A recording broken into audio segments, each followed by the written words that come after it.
What's up, everybody, and welcome to the Comment Writers. We are a Kamen Rider review podcast, and today on the show, we're going to talk about episode 33 and a little bit of 32. I'm your host, Josh Meek, the Uber Geek, and I'm joined, as always, by my good friend, Toby Tobes. How's it going, Toby? Pretty good, Josh. Josh, did you... Well, I guess we'll word it this way. So you're obviously a child of parents. yes, most of us are. Yeah, whether directly all the time, indirectly, whatever. Did either of your parents or your other grandparents, whatever, when they were around, did you ever directly have one of them get one of those crazy spam phone calls that are like, Josh was in an accident, send us money? Oh no, I've never even heard of this really as a scam. Like, so they specifically would know like who the young person is in the family and would try to pretend like that person had gotten killed or injured. Okay. So no, whatever, I didn't. Okay, so we'll go back half step. So there's a popular scam now, or at least like in the past year or two, maybe more, where like this scam is they must just like data skim. Like if you do like people search and you see like, oh, this person has a son who has a son, or like kids, blah blah. So the scammer calls and either says like, hey, your grandson Toby was in a car accident, or they call the number of the eldest person that's around and they say, hey, it's Toby, I was in an accident. Like they pretend like they're me calling my grandmother and saying like, hey, it's Toby, I was in a car accident, to get like the instant reaction response, whatever. Yeah. And this is one of the newer things. So I heard about this. I never experienced it in person or like had any direct connection with anyone that had it. The other day I was on the phone with my uncle, who I tell you stories about. He was calling me from his cell phone at my Gram's house, and he was like, oh, the phone in the house is ringing. That's pretty funny. And I was like, yeah, just answer while I'm on the phone. I don't care, whatever. And he's like, hello. And I barely but kind of hear the phone call, and I hear a male voice going like, hey, it's Toby, I've been in a car accident. No way. Yeah. And my uncle's like, wait, who is this? And then I hear the voice, like male voice. It vaguely sounded Indian, but it definitely like was a male voice, and was like, hey, it's Toby, I've been in an accident. So my uncle's like, do you hear them? I said, not really. He goes, yeah, they're calling me and telling me that you're in an accident. And I started laughing. I was like, hey, I'm on the phone with you, we're good, like that's pretty funny. And he's like, that's freaking ridiculous. And I was like, I was laughing, I was like, haha. And he's like, the guy kept talking, so my uncle kept going like, hey, who is this? And the guy kept saying like, oh, Toby was in an accident. So my uncle gets real mad and goes, who the fuck do you think you're talking to? And I hear the guy like get quiet, and he's like, I'm on the phone with him right now. He's like, who the fuck is this? Who the fuck do you think you're talking to? And the guy hung up, and I was like, thank God, I think I dodged like multiple bullets with like me being on the phone for this phone call and like him fielding the conversation there. Yeah, that would have gone, from what I know of him, that would have gone wildly different had you not been directly on the phone. Yeah, and I think too, like the fact that like him and my grandma are both hard of hearing, if not like for sure, hearing aids. I think I dodged the bullet of like, even if they would have called anyway, I don't think they would have recognized that like, oh, Toby needs help, whatever. But it was just perfect timing of like me directly interacting with the person, getting the spam phone call of like, Toby was in a car accident, send money. That's so wild. First of all, awesome that your uncle stood on business. That's great. Not letting that slide. That's awesome. But that's wild. Like that is you got a front row seat to that scam. That's crazy. Yeah. And it's one of the ones where like I know it happens because I know it's like a popular scam thing. But I guess it's one of those things where you think like very much in the vein of, oh, this could never happen to me. Yeah. Checks out, because I wouldn't fall for it. I wouldn't, like, if some random person called me and they didn't identify as like a cop, whatever, if they said like something happened to a parent of mine, I probably would just ignore it and be like, someone else would be calling me, not you. Yeah. But like, I guess I'm not the prime real estate for the way this is supposed to work. It's the people that don't know any better, that are way older, that would be like, hit the panic mode of like, oh my God, what happened? Yeah. Yeah, man, the scam, like, I don't know, phone scammers in general are like scum of the earth, obviously, but like the scammers that specifically target old people, like there's just a special place in hell for them, you know? Like I hope they're tortured for all eternity, because God, there was one when I was growing up, our next door neighbor, was an old woman. Her husband had died a couple years ago, and she's real old. Her kids would come by once in a while and stuff, but she was mostly on her own. And she got wrapped up in one of these scams one time, and this dude that would talk to her, he would like call her like after church and be like, oh, like how was church, like, and like would like chit chat about her life, and like eventually made her think that he was like basically family to her, and Yeah. then started talking her out of money. And anyway, like long story short, like my mom ended up like trying to help her and get her to stop, and then like loop the family in and stuff. But like the guy was so good at this that she was like hook, line, and sinker, 100% believing it. Like he would never do anything to hurt me. Like he, whatever. Just I couldn't imagine doing that to a person, Yeah. and then living I with think that's where yourself. it starts, and then just Yeah. like goes from there. Yeah, just absolutely crazy. And that's, yeah, so common. I watched a TikTok or something the other day of like a body cam footage of a cop who was like literally pulling a grandma away from one of those like shady Bitcoin ATMs, Yeah. and she was actively on the phone with a scammer, like talking her through pulling out money from it. I was I like, Jesus. I think I'm gonna say I'm 99% sure it's Walmart, since like Walmart's always the target of like they're always the middlemen of the scams. I feel Yeah. like Yeah. at least the one Walmart by me has a sign now that says like, we won't sell you gift cards if we see you on the cell phone. Oh, wow. And there's something else too, where it's basically phrased in a way of like, we're not going to enable selling random people gift cards for no reason. Where like they have like a warning of, if we see any of these actions taking place while you're trying to buy gift cards, we won't sell you any, kind of deal. Yeah. So at least they're That's like, good. Yeah. yeah, I mean, it doesn't mean everyone's going to actively still not do it or like follow that rule, but I will give the crazy $1 billion corporation a little bit of credit that they are actively aware of like, we get used for all the shady shit. And of course, it's always Walmart's in the news for selling grandma a gift card that she didn't want because she's getting scammed. Yeah. Blah blah. Yeah, that you if you could avoid being in one or two of those news stories a year, that's probably worth a new corporate policy. Yeah. That is it's not good PR otherwise. Well, don't scam grandmas, everybody. That's your life lesson for today from the comment writers. Yeah, Yeah. Go give your grandma Bitcoin instead of taking it away from her. That's what we suggest here. be a nice person. Yeah. That's just good advice. That's just good, clean living, Just be a nice person. Yeah. It's free. Turns out completely free just to be a nice person. Let's jump into some Common Rider talk, Toby. That's what the people are here for. That's what they clicked on this episode for. I would assume so. Or maybe for your dulcet tones. They might just want to hear you talk about anything. Who's to say? But the name's there on the tin, so we're gonna assume it's for Common Rider for now. So we of course missed last week as well. So we're kind of catching up on a couple episodes.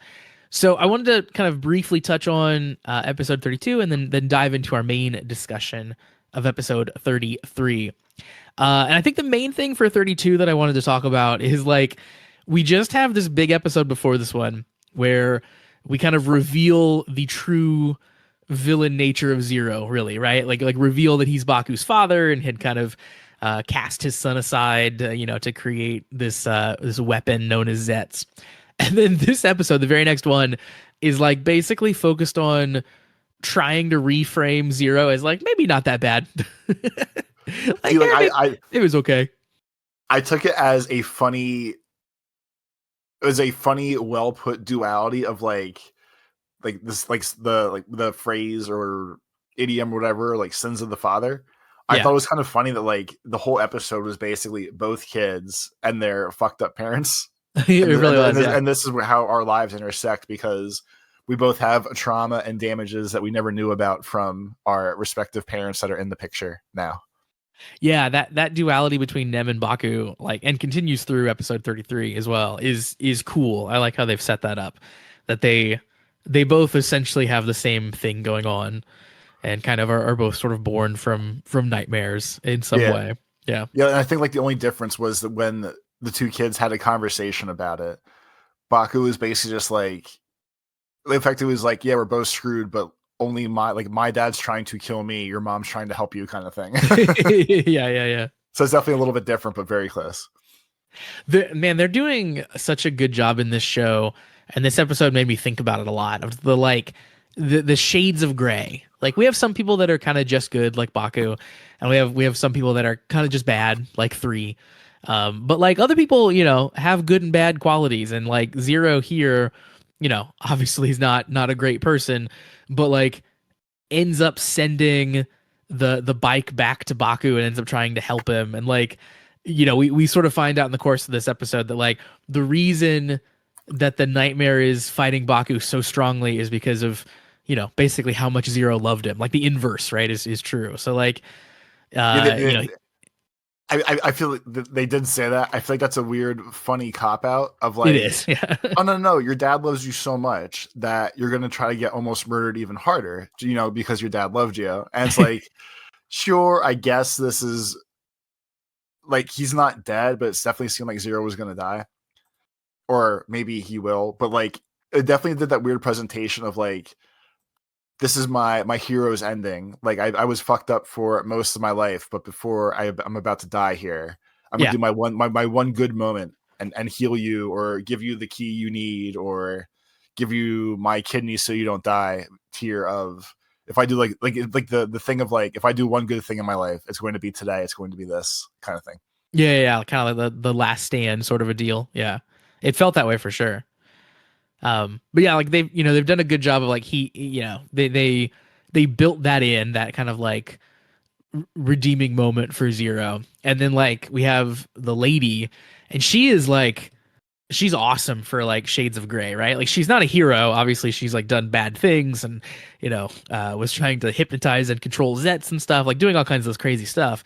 But like really it's all in service of protecting Nem. So it's like she's kind of this weird third party that has beef with sort of both sides. And yeah, I think the show's doing a great job at like keeping things ambiguous with these people. Like they're not I kind of predicted that Nox would be pure good guy by now, like he would sort Yeah. of be on the team and stuff, and they've really kept him at arm's length in a really interesting way, and they've kept using the lady in a way that keeps her kind of in this like tweener zone. I think that stuff's going pretty well. Yeah, like in general, I feel like because they made Zero lean evil a little bit more, I feel like they're making Lady lean good. Yeah, Just to for try to sure. keep like the yin and yang going of their whole relationship between the four of them, basically. Yeah, I think that is the push and pull for sure. So that's a little bit there about episode 32, and then that flows pretty well into episode 33. So the end of 32, Baku has his driver destroyed, and like clearly it's a big climactic moment, and they're insinuating that he can't become Zeztz anymore. And we pick up from that exact spot in episode 33, where Baku now has insomnia because of his driver. He like doesn't sleep at all through an entire night, and tries to use the recovery capsum and recreate the driver, and can't do it. And then realizes that he also can't get into the command center, and all kinds of stuff. So like basically His whole Zetzing is fucked. yep, exactly. He's back to civilian mode, essentially, is what we see here. Um, I thought for a moment that we were going to have his sister like not remember that he was Zeztz or something, but they don't quite go that far. But of course, he's trying to figure all this out, and we get our police friends piling in his window, which I thought was a pretty funny scene, and they're screaming about nightmares showing up in the real world. They always have his back. They're always chilling together. Indeed. So that they head off to deal with that, but then we get to see Nem and Sieg, who spend the majority of this episode together, and Sieg is basically torturing Nem for this episode. So he transports her to basically I guess initially she's reading fan letters, right? She's going through fan letters, Yep. and he kind of taunts her about that. And then he transports her into like this idol showcase where all of her fans are there to see her. and kind of uses it as a means of torturing her. Eventually, introduces nightmares to it, and she tries to fight them off and stuff. Excuse me. And yeah, there. I want to see Sieg do more than this. I think. Like, I think that this stuff's fun, but we've done it a fair bit now, where he just sort of sits beside somebody and like taunts them for the entire episode. Yeah, And like I'm ready. from his first presentation when him and the lady were like getting hired, he basically seemed like murderer Joker, where like he shot Baku and there was a whole thing going on. Like he seems like he's supposed to be wild, crazy killer guy. And basically his moments in the episodes are, we're gonna do this wacky thing today where I just kind of fuck with you, but nothing really bad happens. I'm just gonna Yeah. like try to irritate you as much as possible, kind of deal. Yeah, like he comes across as the Joker in like personality, but yeah, his actual actions are not as sinister as you would expect them to be. He certainly like acts like they are, but then like in reality, he's kind of just being like, "You don't like those people that wrote you," and she's like, "Yeah, I do," and he's like, "Nuh-uh." That's kind of But all you that don't really really happened. like them, do you? And she's like, no, like I enjoy my fan mail. It's kind of cool. No, but like it's not really that cool though, is it? I'm pretty sure it's your nightmare, and she's like, "You can't just keep saying nightmare like that. That's not how this works." But yeah, that's kind of their through line in the episode. I did like later on, she's like fending off the nightmares with like a mop. She's like doing her best. um, and yeah, I guess just one other thought then on their scenes. She at some point here uses her lucid dreaming powers to create a phone that then she can call the real world. So we get like dream to real life telecommunication. Yeah, like she definitely made good use of it, and even Sieg was like let her kind of do it at first. Yeah, And I was yeah, just like, no, like you're really kind of ruining what I'm trying to do here. But it was funny that she basically phoned a friend and she's like, Baku, shit's going bad. I'm asleep. I don't know what the answer is, but I could really kind of use some help here. yeah. It's not a huge deal, but I don't know why. But the times where they have communicated from the dream world to the real world is the most like get out of here for me. Like I'm willing to believe a lot of Everything things. else, Yeah, it's such a weird, hilarious line that my brain draws for no reason. But of all the things in the show, that's the one that I'm like, maybe that's too far. I mean, it seems fair for that to be. I'm to call it a complaint, quote unquote.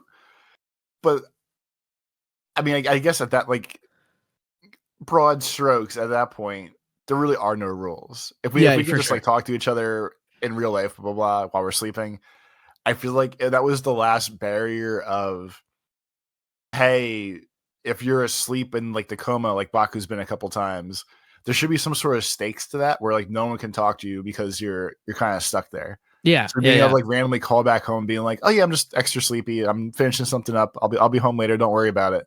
Does seem kind of like cheaty and bonus hand wavy, I guess, Yeah, for exactly. the situation. Yeah, it's like if in like what is it? Gremlins 3, if they just were like, yeah, you actually can get them wet, turns out. It's just fine now. No, Because actually, they there was wanted like to. acid rain that was all over. I think they're in Chicago. I don't remember what's it. I know they go to New York, but I feel like it starts in Chicago or some other state. But it's like, yeah, so they're actually like the water table there was kind of like acidic, and that's why it always burnt the gremlins. But now we figured out that like if you just do like pure distilled tap water, you're good to go.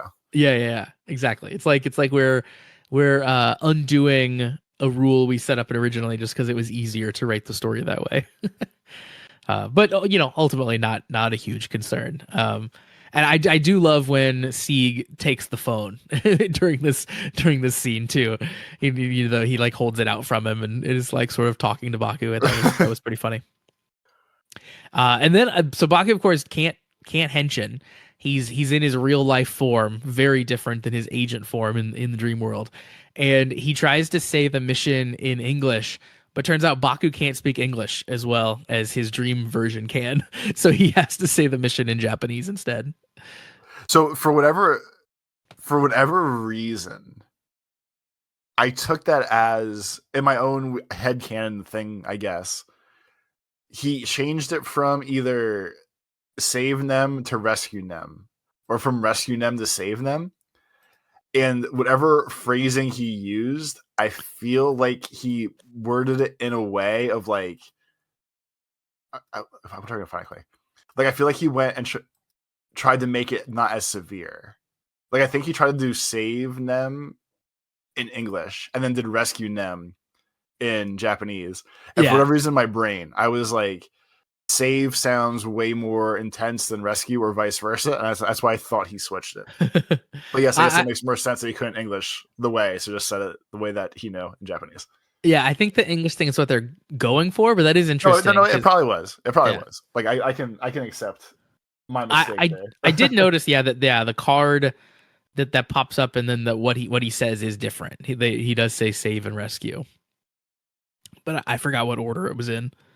But yeah, I mean, like, just my own weird brain not processing that he was trying to speak English and couldn't.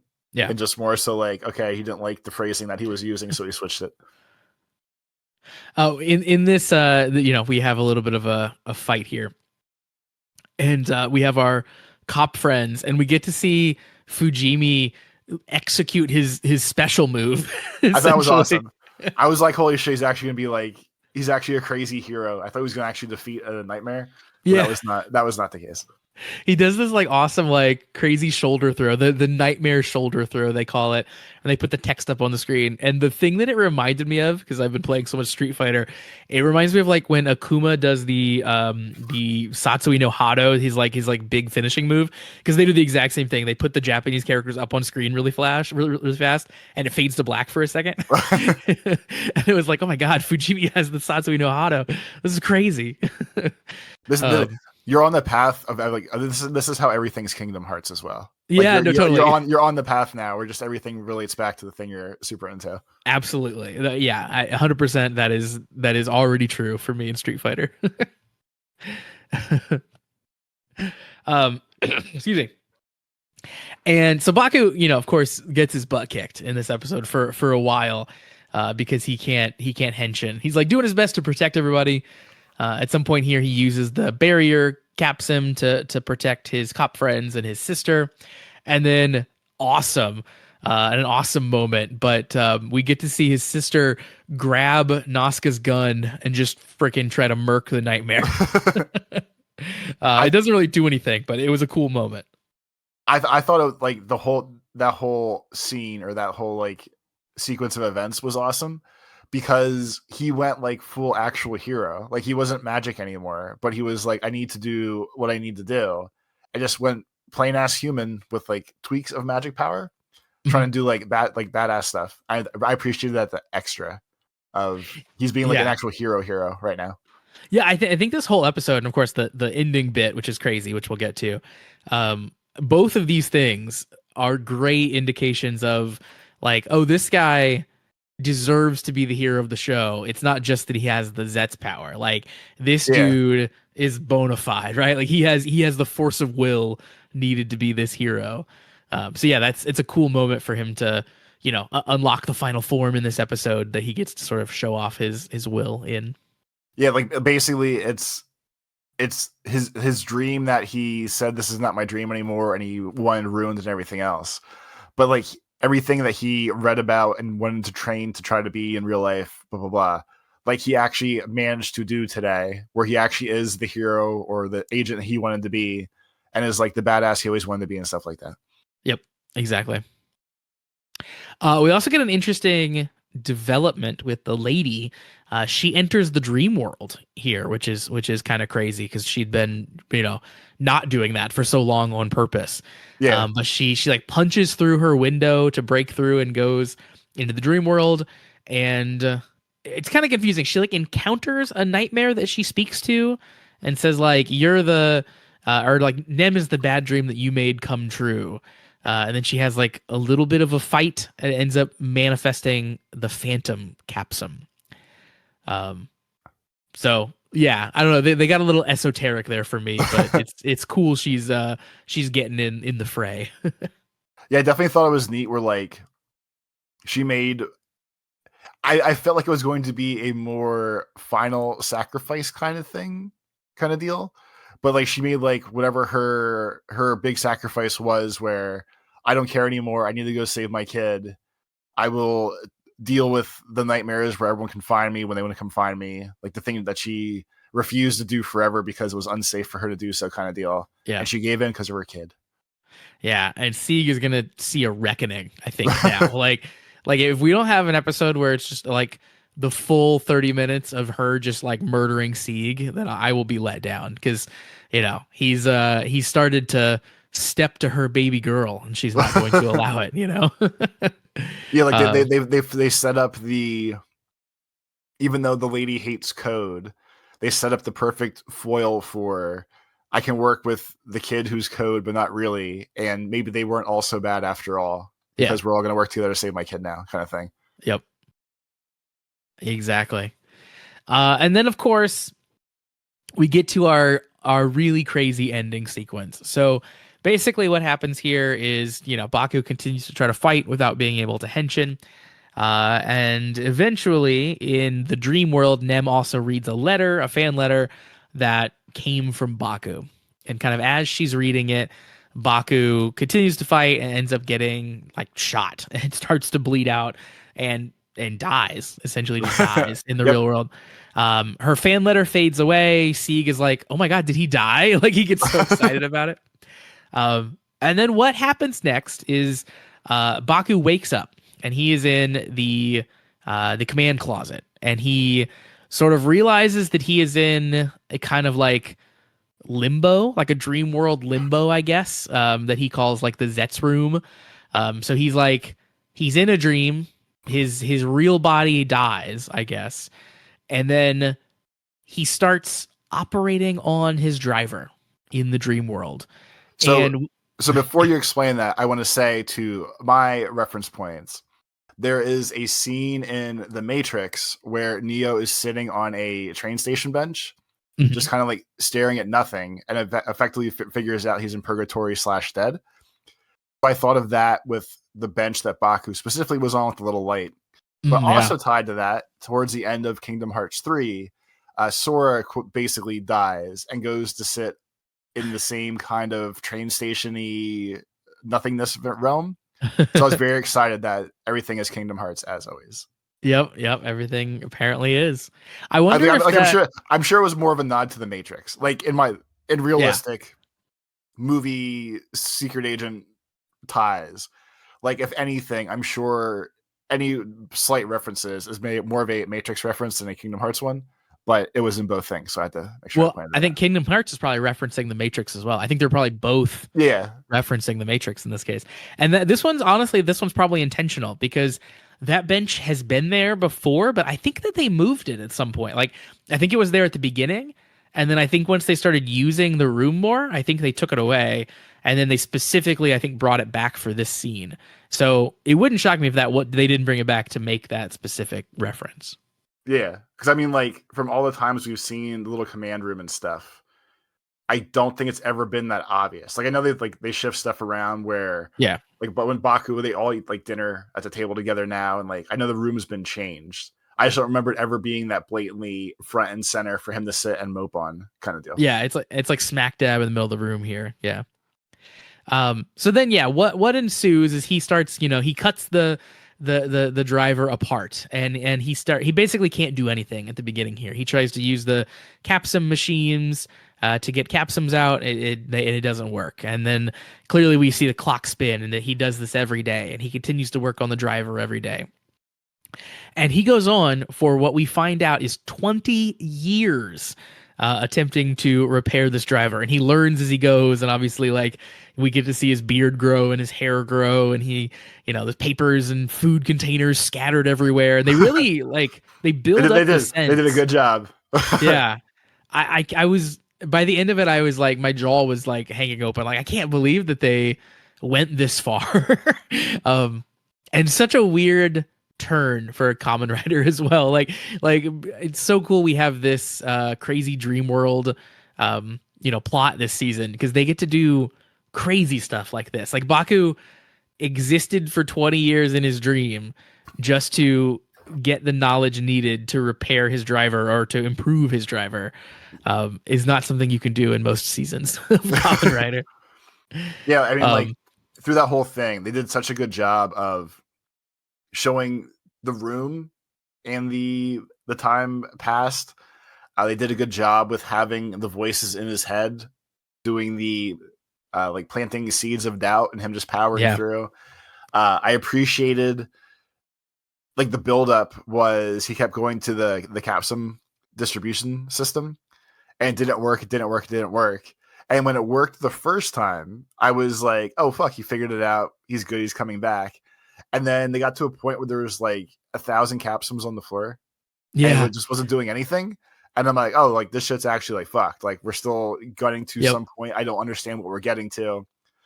They gave him horrible, shitty prosthetic beard and mustache, which I thought looked beyond absurd to do the passage of time. But it was a vibe. It I, was definitely a whole vibe. yeah. I gave it a pass. Like, obviously, he's such a young person. Like, making him look old is a challenge, right? Like, you Throw can't. throw grays in there. Give him some wrinkles. I don't Yeah, know. they Like should have done some gray for sure. yeah. I just think that the goofy wispy mustache beard that didn't look 20 years developed. I guess is basically what my thought process is. Yeah, it was so that specific aspect of it was like so absurd, so over the top. Like I loved it for how ridiculous they took it. Like it was like they sat down and planned this out. I was like, well, how do we show that he's older? I was like, well, obviously we give him like an insane beard and super crazy long hair. Like he has to look like he's freaking Castaway.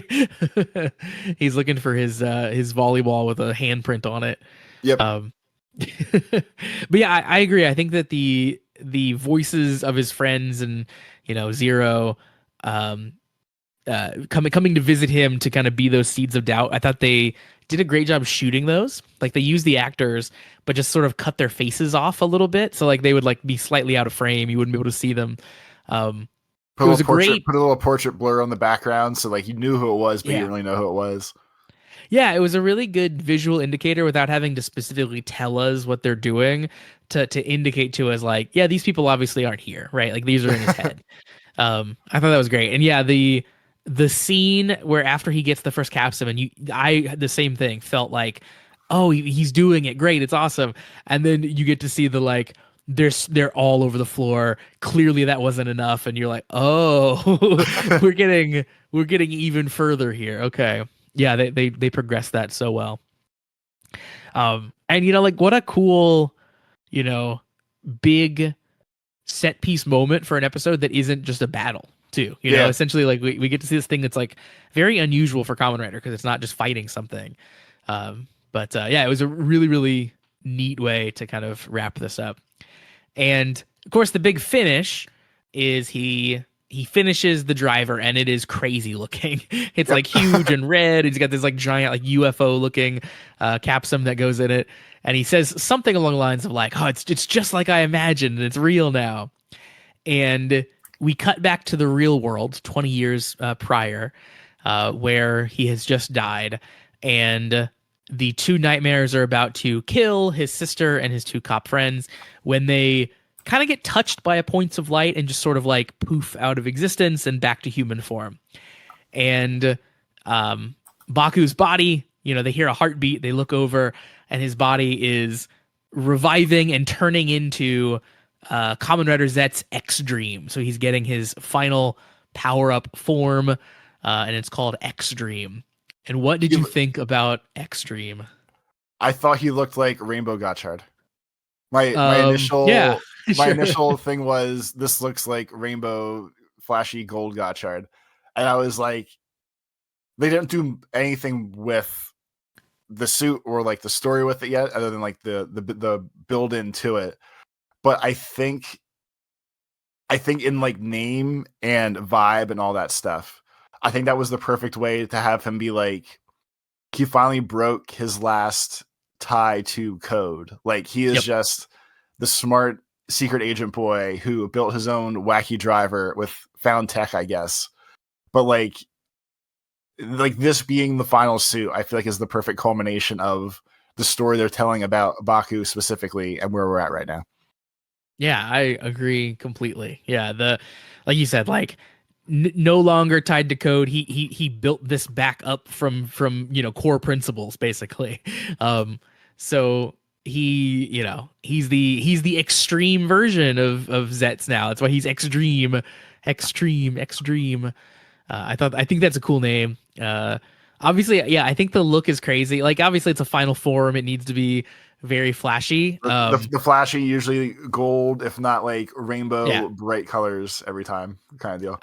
But it still looks a lot like Zets too. Like they carry forward most of the design elements and stuff. It's even the like abs and stuff on the chest, on the area. That's it still looks a lot like Zets. You can still pick it out as Zets. Yeah. It's not quite as crazy as some of the ones that we get, but it looks cool. Yeah, I'm excited to see more of it in action and kind of further still shots because it kind of pops up and the episode ends and we don't get to see much here.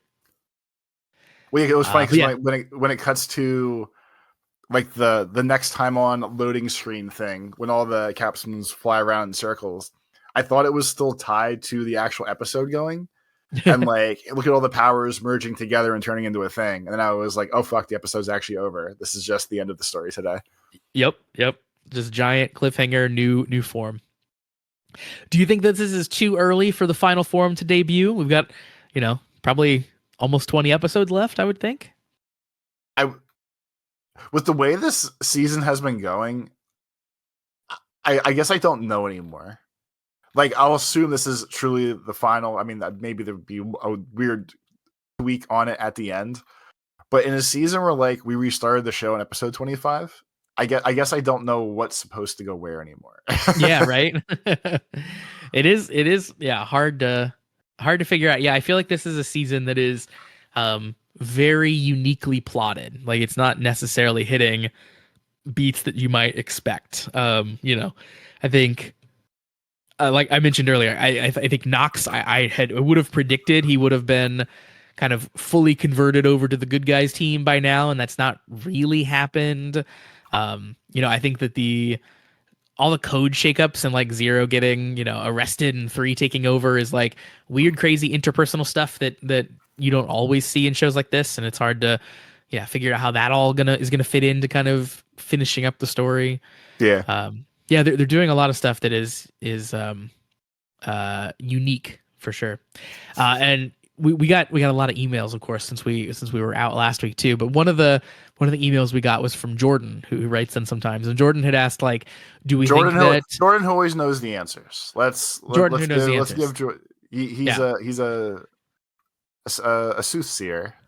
he always knows what's coming somehow. Well, his question to us, which I think is relevant for this sort of like, what do we do for the next 20 episodes here question, is do we think that we get to see Minami Henshin at some point? So like obviously she's been revealed as an agent of code. We know she's trained as a fighter. Do we get to see her do any sort of further henshining from there?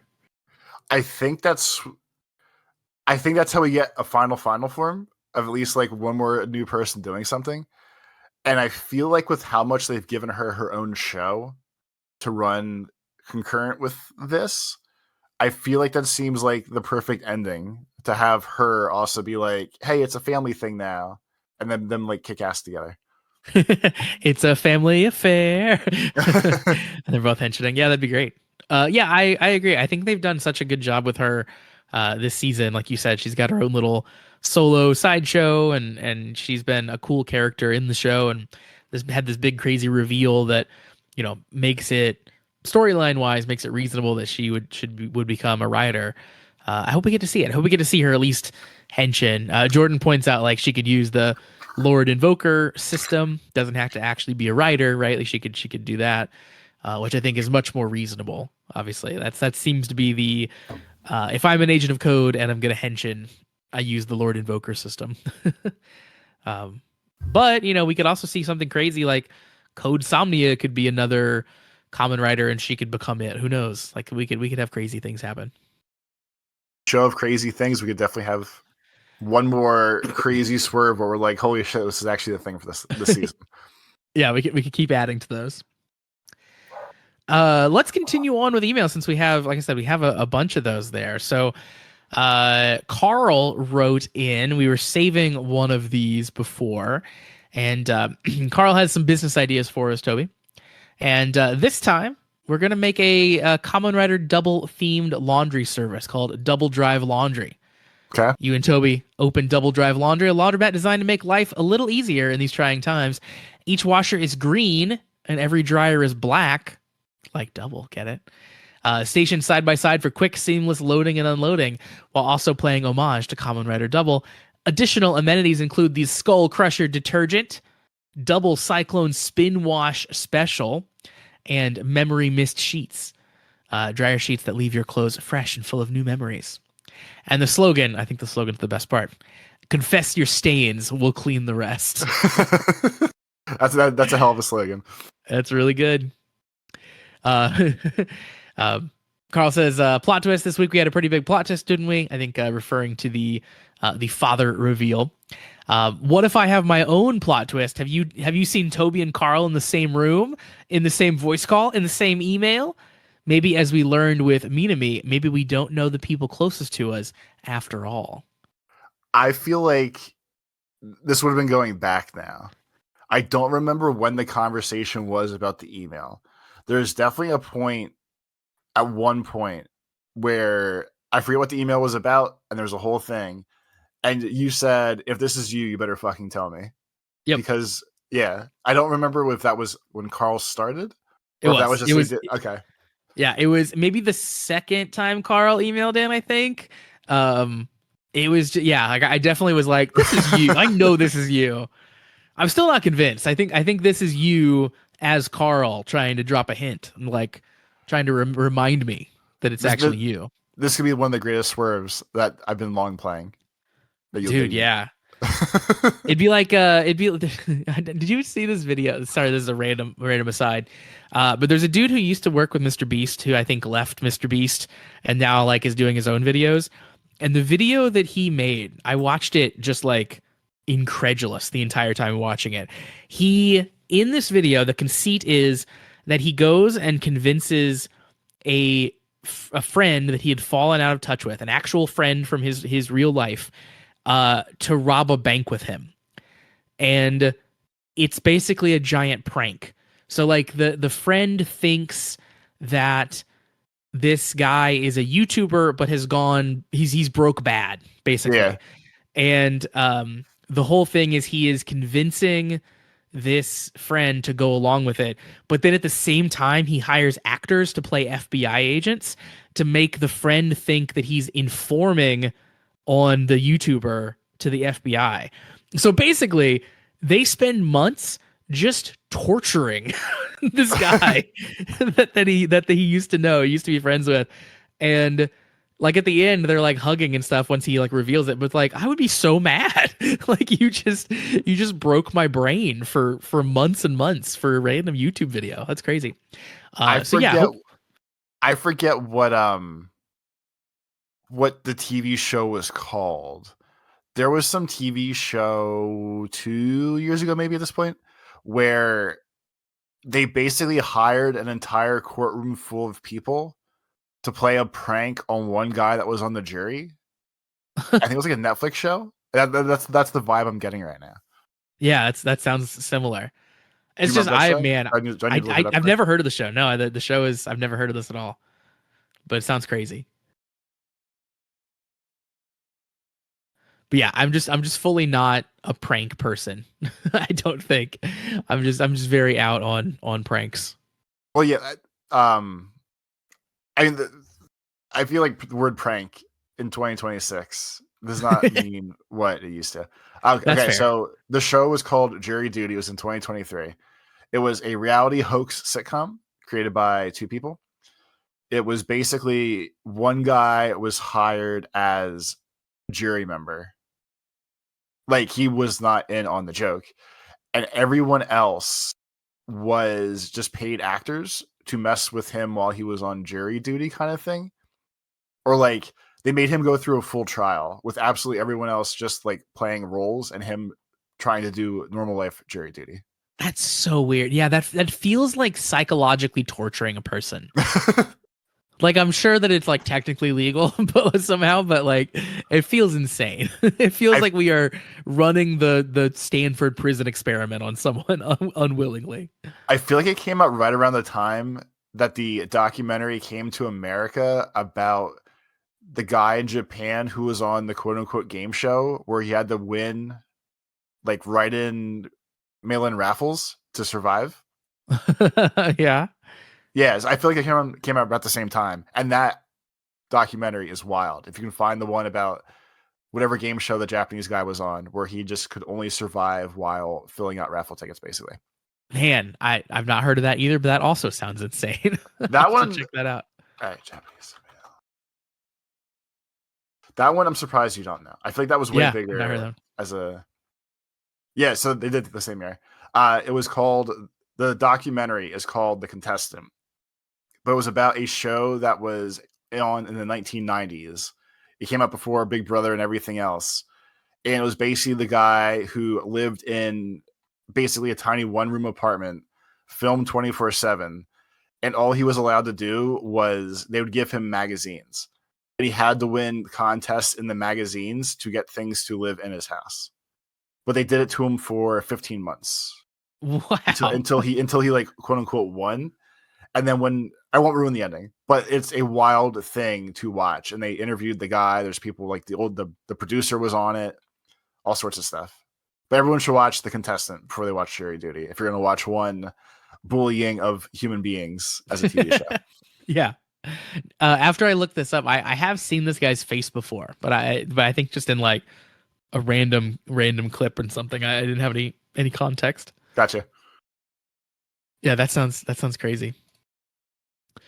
Anyway, back to Carl's email. So Carl says he sent us some more would you rathers. So the first one, Toby, is would you rather be a stunt actor for Kamen Rider or background character for scenes? I mean, probably a background character. Because I feel like Easily. Yeah. the people that do some of the stunts, more times than not, they're probably okay. But like when we watch the random Sentai shows and stuff for the Patreon, there's times where like you see people bounce off their spine on like the edge of a stair. And like Yeah. I just don't want that life. I'm not built for it. No, if I tried to do a single stunt, I would die on the very first one. Like it would just kill me. I'm not built for that. I'm not cut out for that sort of thing.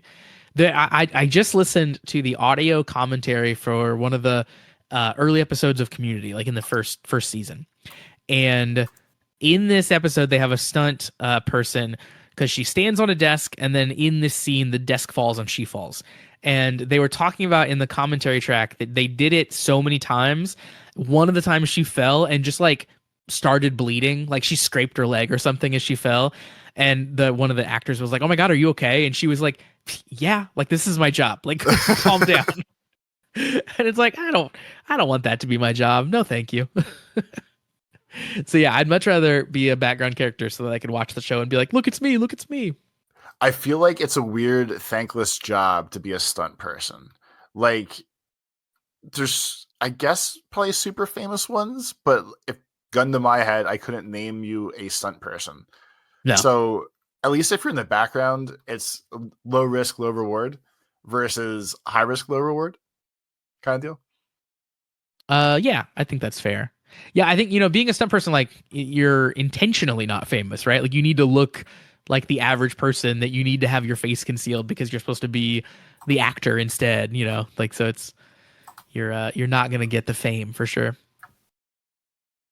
The next one is, would you rather go to high school with Kamen Rider Forze or Kamen Rider Gotchard, which we don't really have much Forze knowledge, you and I together. I don't So I know. think we, I mean, I don't have any. So I guess yeah, I'd rather go hang out with Hodoro, who always seemed a little too upbeat for his own good. But that seems like a way more fun proposition than me randomly guessing who this new person's going to be and how he's going to be to hang out with. yeah. I think Hodoro would be a person where like he would get on your nerves, but you'd still like him because he's a good person. It'd be like, all right, you're a little bit of a Boy Scout here, but it's okay. We can still be friends. Yeah. Would you rather spend a night hanging out with Dan Kuroto or Sieg? I feel like at least Dan would give me video games to play. Absolutely. Yeah. So, I so think that, I that, think that you feels could like the end. instant win for. Yeah. It's like, yeah, do you want to hang out with someone who is kind of crazy or someone who is a serial killer? And you pick the kind of crazy person, right? Like obviously Dan Carotto has done horrible things, but he's not the Joker like Sieg is. Well, You know, or at some especially point, like with our jokes today of like how Sieg drives you nuts. Like I effectively feel like if I was gonna sit here and want to play video games, he'd be like, "You don't really want to get achievements, do you?" I'd be like, "Yeah, I do." And he'd be like, "No, but like you don't really have fun doing that, do you?" And I'd be like, "Yeah, no, I do. Like I'm cool, like whatever." And I feel like he'll just irritate me about things that weren't important more so than like actually do crazy serial killer things. So like my yeah, irritation level would be higher with Sieg than it would be with Dan, I feel like. you would just end the night with like, oh, my stress is through the roof here. This guy's bugging the shit out of me. Exactly. I think that's fair. All right, thanks, Carl, for the email and the would you rather's. Toby, our next email comes in from Adebayo. Adebayo has some questions for you. Question number one for the both of us: what's a piece of media that you remember enjoying a lot when you were younger, but when you go back to it later in life, you find out it's not as good as you remember? I don't know because I feel like the things that I have like a very specific subset of things I will bother to rewatch, and I feel like I'm only rewatching it because I know I'm still good with it, Yeah. and I don't think that I have things that didn't transfer through time. I guess we'll call it, which is a very like non-answer answer, but I don't know. I think the only things, so I think a lot of the, maybe this is an indictment on myself here, but like a lot of the things that I was into when I was young, I sort of retained throughout getting older, right? Like I didn't ever really stop watching, you know, cartoons. Like you know, like you know, I did never stop reading comic books. You know, I still keep up with a lot of the media and revisit and have revisited throughout my life a lot of the media that I enjoyed when I was young. So like I haven't built up that sort of like distance from things in a way that you would kind of need to sort of reevaluate things in all those cases. Um, but I think the big caveat there is I have gone back to watch like children's movies from my childhood to share them with my child, and some of those really don't hold up in hindsight. And usually it's not necessarily like because the content is bad or like, oh, this is like not a good story or anything like that. It's usually like that sentiment has changed since then. Like things are not cool that now that used to be cool. And there's some things there. I'm just like, ooh, they used a word that I wouldn't necessarily have said or whatever it might be. So sometimes that's the case. I'm trying to think of like one specific one that was really like, boy, that was a real stinker of a show. I know we've had those. I can't think of any specific ones. Like the only ones like while you're thinking that maybe I would agree with is a lot of the Christmas movies don't always hold up, but that's not like I don't think it's like a growing up thing. I think it's just this movie was never that good in the first place. And when you rewatch it again, you're just like, there was really no plot here. But Yeah, I don't have a specific one of those kind of thing. one for me in the gaming world, I think pretty much anything on N64 or not anything, but like a lot of things on N64 aged very poorly. Like I put in so many freaking hours in GoldenEye and Perfect Dark with my cousin, and going back to play either of those games now, like on the N64 controller, I would rather do anything else, I think, than play either of those games in that control scheme. So like, you know, we've just come so far in terms of like first person shooters that going back in time is hard for those types of games. Yeah, that Um, I'm probably sure. yeah. And there's, you know, there's a few genres that are like that like so much progress was made that it's hard to go backwards. But yeah, as far as like most media, I think that I still enjoy that I enjoyed when I was young. We call I that don't know if never that growing means, up. yeah, exactly. No, just never growing up. I was gonna say like, oh, maybe it means I had a good taste when I was a kid, but I think it mostly just means I still have bad taste, really. Yeah, that's probably more accurate for both of us. Question 2 from Adebayo is, what was your favorite Adult Swim show, if you guys have one? It's it'd be a toss up for me. I loved Aqua Teen Hunger Force once I got C Lab. I loved C Lab, and Harvey Birdman was always a funny one to me for probably no actual good reason. Those would be my top three. Oh no, Metalocalypse would be my favorite, but that's not like OG era. That's like middle Adult Swim era. Yeah, I'm in the weird case where we didn't have cable growing up. So like the only time I would see stuff that was on Cartoon Network, like I would see it a little bit at my grandma's house here and there, and then like if I'm at a friend's house. So I'm kind of getting the stuff a little sporadically throughout my youth. But once I got the internet, I definitely acquired many of these shows and have watched a lot of them from that means. So I haven't seen them all, but I've seen a lot of the stuff. And the two that stick out to me from like early Adult Swim, number one, like Space Ghost Coast to Coast is. See, I never liked or got that show. I mean, I really okay.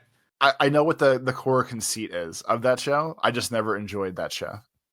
I see, that's one that I can really go back to now still, like, because all the weirdness about it is extra funny now. Like there's so many fun choices they make in that show of like long drawn out silences and like just great stuff. Like really, really fun, weird, avant-garde television in Space Ghost, and I really like it. And then kind of as you mentioned, the Harvey Birdman show is really, really great. The show itself is awesome, and then there's also a video game that came out, I think, on the Wii and the PS2 that is also really, really good. So if you're looking for, a good game and show combo, Harvey Birdman's a good one to check out. The one that I know everyone loved was Home Movies, and I never got that one. I never watched that at all. Yeah. Like the early years, I think were all good, genuine shows, just their own wacky, different twists on things. So I know why people liked it. I just never liked that one. And then like as we got into the middle era of Adult Swim, when it became more live action and we're just doing wacky things to try to like push the needle on TV, kind of, none of those ever sat with me at all of like, this is an interesting show I want to watch.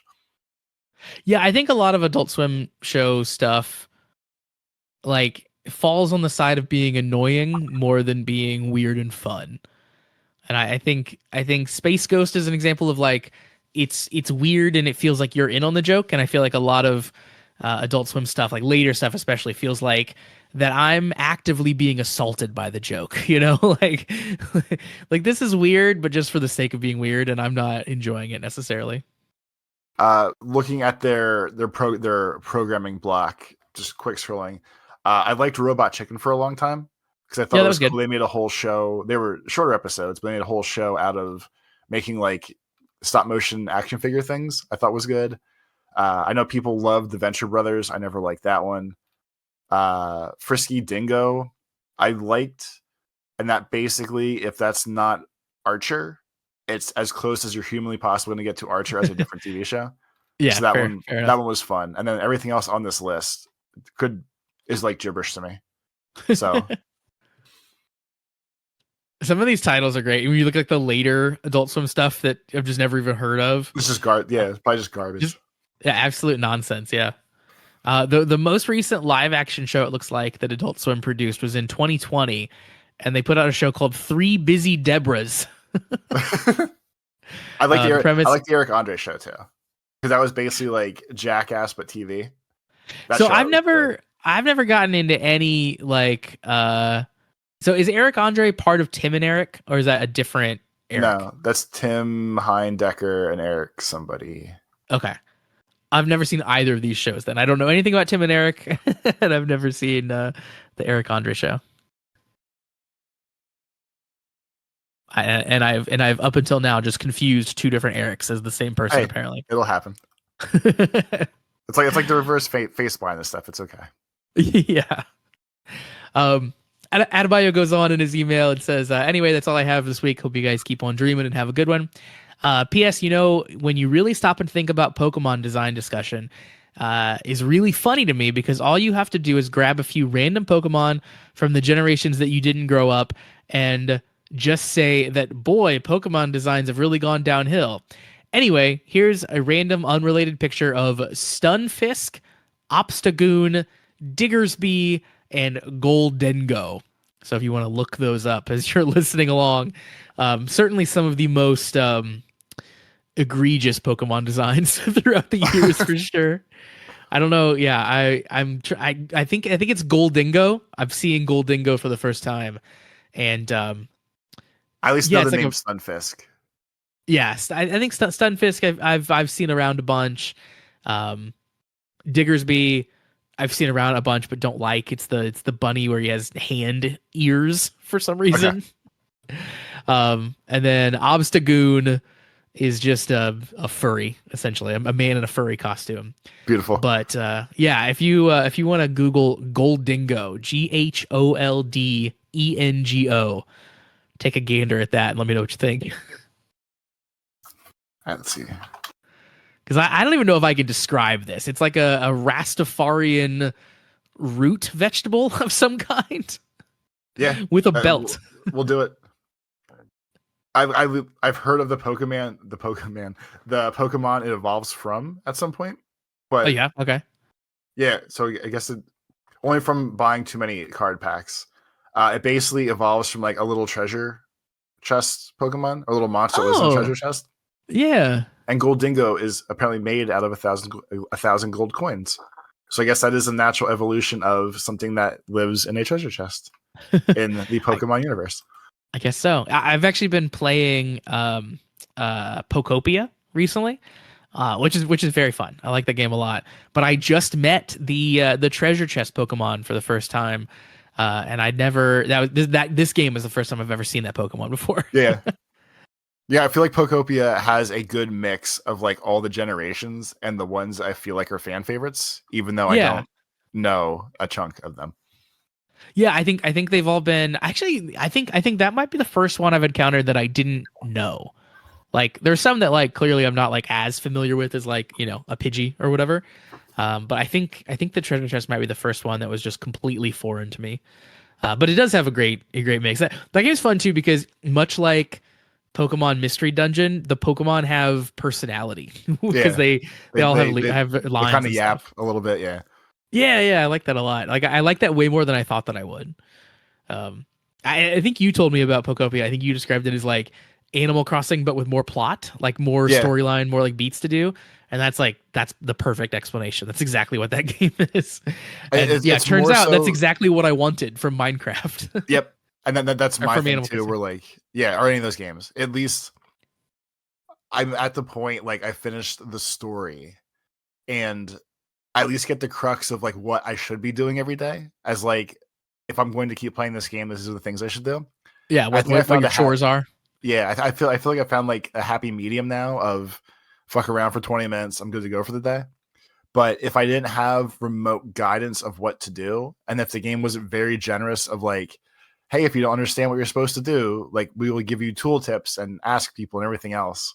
So I think they did a very good job of guidance, which is my confusion in almost any open world, everyday, go do the game thing games. Yeah, absolutely. Yeah, like I look at the subreddit for that game sometimes, and it's people like making gigantic Minecraft style builds, Yeah, of right? Like I course. cleared this whole land off, and then I made this giant mansion, and like I have not yet feel compelled to do that in this game, and I've been having a ton of fun because yeah, like I'm just following my fancy so far in it of just like I'll be wandering along and a Pokemon will run up to me and they'll need me to do something and I'll go do their thing and then someone else might bug me and like I'm not really trying to advance a plot. I'm just sort of like doing the thing that's in front of me.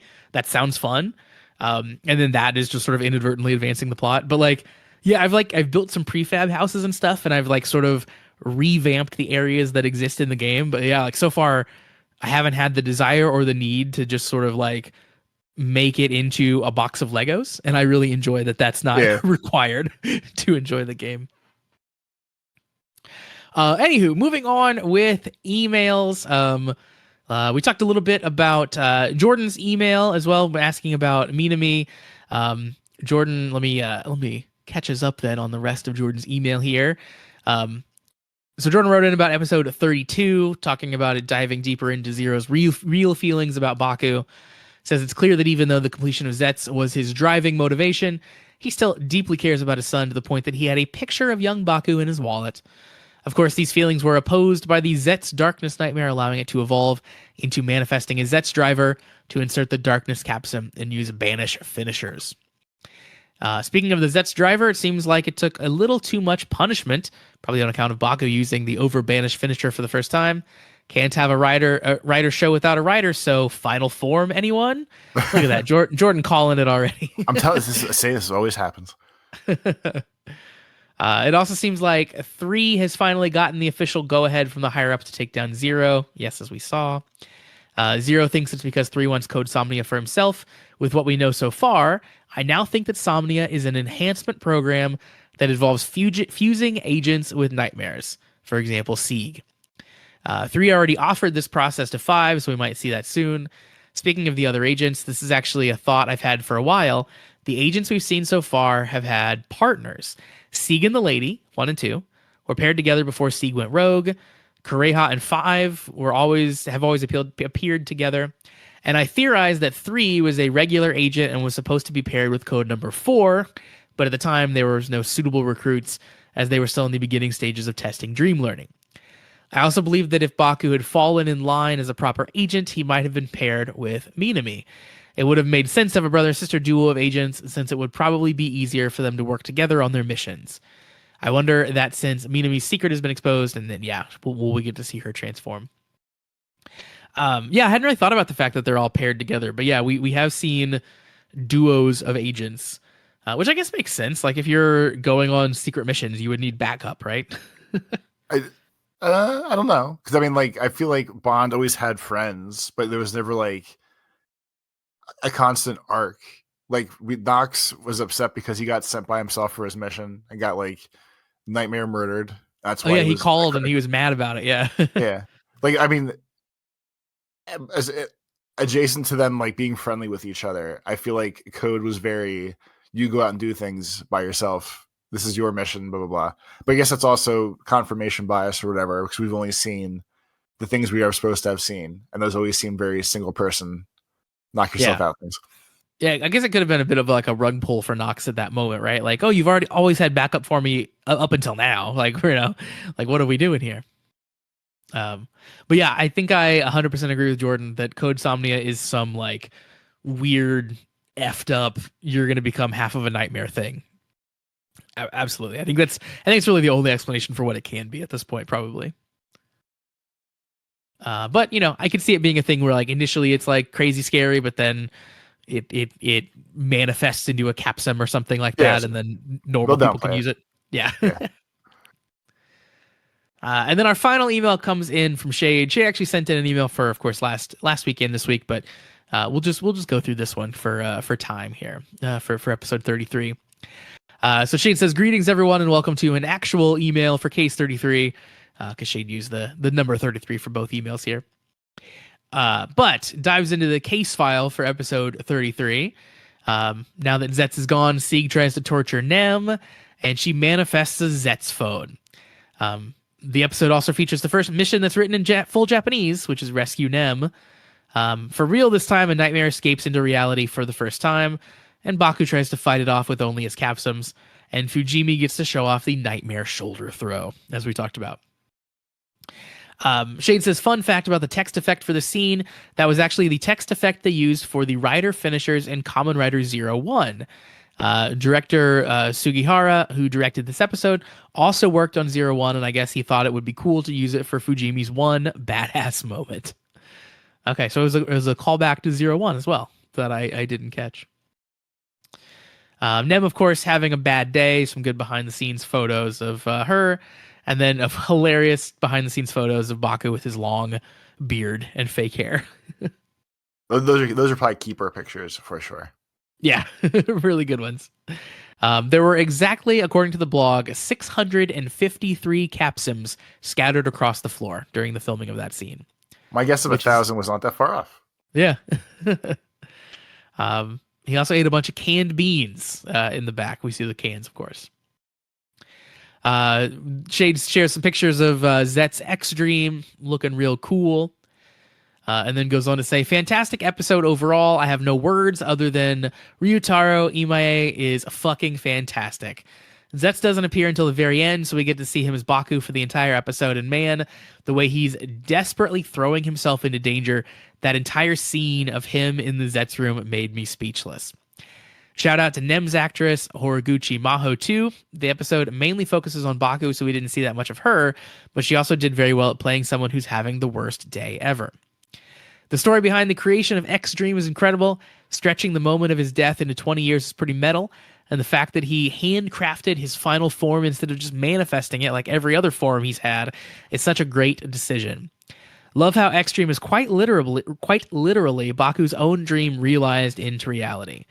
Although I find it quite funny that a few episodes back I was praising the show for doing a good job of showcasing both Catastrom and Orderm, but no, X Dream debuted already, so Orderm kind of got shafted.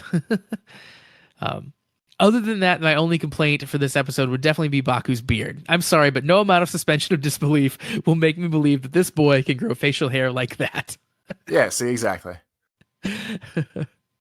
Now let's check out some news and tidbits for the week. First off, I'd like to notify everyone that the Gozyuger Polar Beginnings spinoff has been released and subbed. Do check it out if you want more Gozyuger, or if you want a reason to like Mashiro as a character, because it was pretty good. The Gozyuger versus Boon Boomger is out too, but I don't think it's subbed yet. Also, Kamen Rider Zeztz commercial for the drink Oranim C just came out, and it's hilarious for all the wrong reasons. So I guess for the past decade or so, they do a commercial with the current trio of writers for this same drink. And the commercial is kind of identical each time. It's just the three writers standing together with the drink kind of beside them.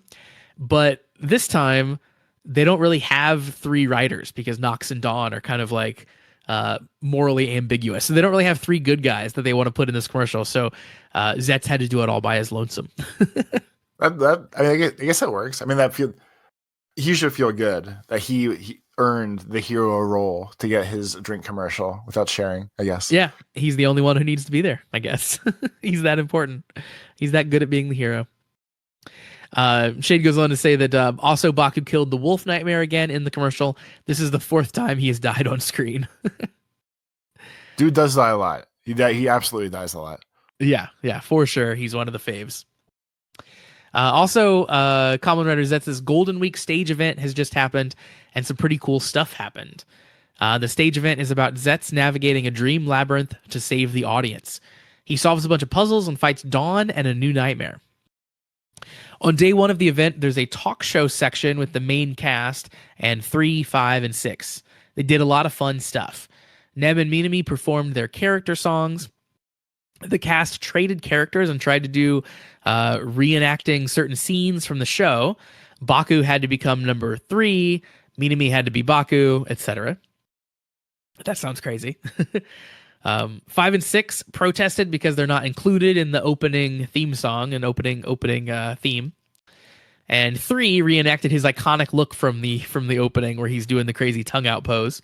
Awesome. Which is great. Then we get back to fighting Dawn. Suddenly Minami has a gun and tries to shoot Dawn. So she's just shooting everybody these days, I guess. Baku was beaten and detransformed, but the audience's cheer gave him a new power-up. Kamen Rider Zeztz Charge Form is the name. I think there's no information on the form yet.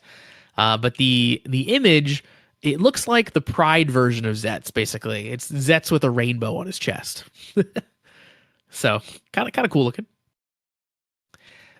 Shade goes on to say that the day 2 of the event is almost exactly the same as day 1, but with Nox, Sieg, and the Lady instead of the Code Trio. They talked a lot, but I just don't understand much of it. And they surprised the audience with Dawn's new character song called Dystopia's Dawn. There was a really sweet moment when they asked a kid which Kamen Rider does he want to be, and he said Zeztz. Then Baku's actor came down to shake his hand, and Sieg's actor immediately told the kid, "Maybe I'll show you a bad dream." That's the best thing about being both a villain in a children's TV show or like a heel wrestler, is just like getting an excuse to be mean to kids as part of your job. You're having a bad day. The kids can have a bad day too. It's just expected. Exactly. All right, that's going to be it for me. Can't wait to see more of X Dream next week. Have a good day, everyone. So thanks very much for the email, Shade and Jordan and Carl and Adebayo. A lot of good emails this time around. Toby, that's going to bring us, I think, to the end of our show. But before we do that, I want to tell everyone about our Patreon. You can find that over at patreon.com/thecommentwriters. The Patreon, if you sign up for it, gets you access to a ton of bonus content. Usually we're putting out about 2 things a week where we are watching through other tokusatsu shows that aren't the mainline Kamen Rider that's coming out right now. So right now we're watching through Gavan and just about to finish up Dawn Brothers. So if you want to check those things out or any of the past shows that we've watched, or you want to be around as we start our next thing, which will be coming up pretty soon, do check that out, patreon.com/thecommentwriters. It's $3 a month to sign up, and that gets you everything. But there's also some free options up there. So if you want to follow the Patreon for free, you can watch the first 3 episodes of every show that we watch for free as well. So a bunch of stuff that you can sample to decide if you like it. But if you do sign up, you also get access to the Discord. Do you want to talk about the picking for next time, Toby? Yeah. So as of now, I think we are, as of us talking and recording this, we are done taking our poll. We will be doing our official pick soon. I am still unsure of what we're gonna do, but it's coming. It is coming. I liked our episode, or the idea we talked about before. I think that's fun. So we should do that. You have to refresh me off the air. You forgot what it was? Oh my god! I have so many ideas. They just slip my mind sometimes. That's hilarious because so for those of you out there, Toby pitched me on an idea. We talked about it.